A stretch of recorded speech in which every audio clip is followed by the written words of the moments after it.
ছোটকালে বাপ মার সংসারে অভাব দেখে বড় হয়েছি। না খেয়ে পেটে বালিশ বাইন্ধে যে রাত কাটানো লাগতো সে ধরনের অভাব টভাব ছিল না, কিন্তু নুন আনতে যাই যে পান্তা ফুরোয় যেত তা ঠিকই বুঝতে পারতাম। আসসালামু আলাইকুম।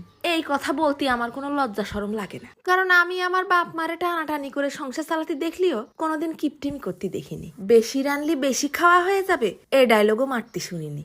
এখন তারাও সচ্ছল, আমিও সচ্ছল, কিন্তু ওই অভাবের দিনগুলোই ছিল আমার সোনালী অতীত, যা আমি খুশি মনে আসলের এক কোনায় গিট্টি মেরে কান্দে করে ঘুরি। সারা বছর অপেক্ষা করে থাকতাম বর্ষাকালে গন পড়ার জন্য, ইলিশ মাছ ধরা পড়বে, সস্তায় ইলিশ খাবো। তখন অত ফ্রিজ কনে, যাও পাড়ার মধ্যে 2-4 ঘরে ফ্রিজ ছিল, তারা তো বাপু জমিদার গোছের মানুষ, তাদের কাছে এলাকার বাকি মানুষ যেন মিসকিন।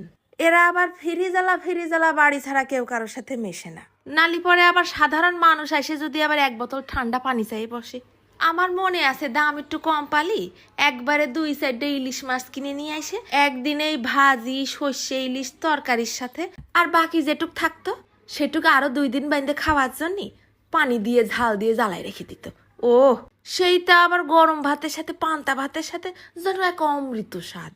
ইলিশ মাছটা কি রাম স্বাদের ছিল তা জানার জন্য 2 পিস মাছ এইরকম করে পানি দিয়ে সিদ্ধ করে খাইয়ে দেখতে পারো, কোন রকম মশলা ছাড়া, একটু যারা সর্ষের তেল আর কয় দানা কালো জিরে, কাঁচা ঝাল শুকনো ঝাল তোমার যা মনে চায়, ইচ্ছা হলে বোম্বাই মরিচও দিতে পারো। শুধু এই টেলা পানি ঝোলটা গরম ভাতের মধ্যে নিয়ে খাবা, আর সাথে যে ঝালগুলো রয়েছে সেইগুলো ভাতের মধ্যে ডলে নিতে হবে। ছোটকালে আমরা জ্বালানো ইলিশ মাছ দিয়ে সকালবেলা পান্তা ভাত খাইতাম।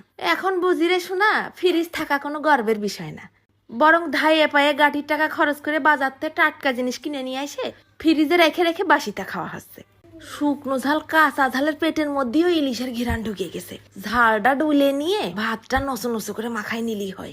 যেসব দোকানদার অনেক গলাবাজি করে কতি থাকে সেরা একটা মাছ দিছি, খাই দেখে নেন, স্বাদ না লাগলে রান্দা মাছ ফেরত নিয়ে এসে নেন। তাগের কাছ থেকে মাছ কিনে নিয়ে এসে এই নাম করে 1 পিস পানি দিয়ে টেলা ঝোল করে আগে খাই দেখতে হয় আসলে ঘিরানার স্বাদ ঠিক আছে কিনা, তাহলেই বুঝে যাবানে দোকানদার পাম্পট্টি মারিছে না সত্যি কথা কইছে। তবে ইলিশ মাছে যত মশলা কম দিবা তত ঘিরানার স্বাদ বজায় থাকবে। অনেক সময় পেঁয়াজের মিষ্ট স্বাদটাও কিন্তু ইলিশের স্বাদটারে ডাউন করে ফেলে। জম্মের মজা করে কটা ভাত খেলাম রে, সেই ছোটকালের কথা মনে পড়ে গেল। বর্ষাকালে টিনের চালে ঝুমঝুম করে বৃষ্টির শব্দ হতো, আর ঘরের মধ্যে আমরা সবাই মিলে খিচুড়ি আর ইলিশ ভাজা খাইতাম। যে ঝাল হইছে বাবা রে, ভাতটা ঝোলের মধ্যে মাখাই নিয়ে আর একটু ইলিশ মাছ কাটে ভরাই নিয়ে খাচ্ছি।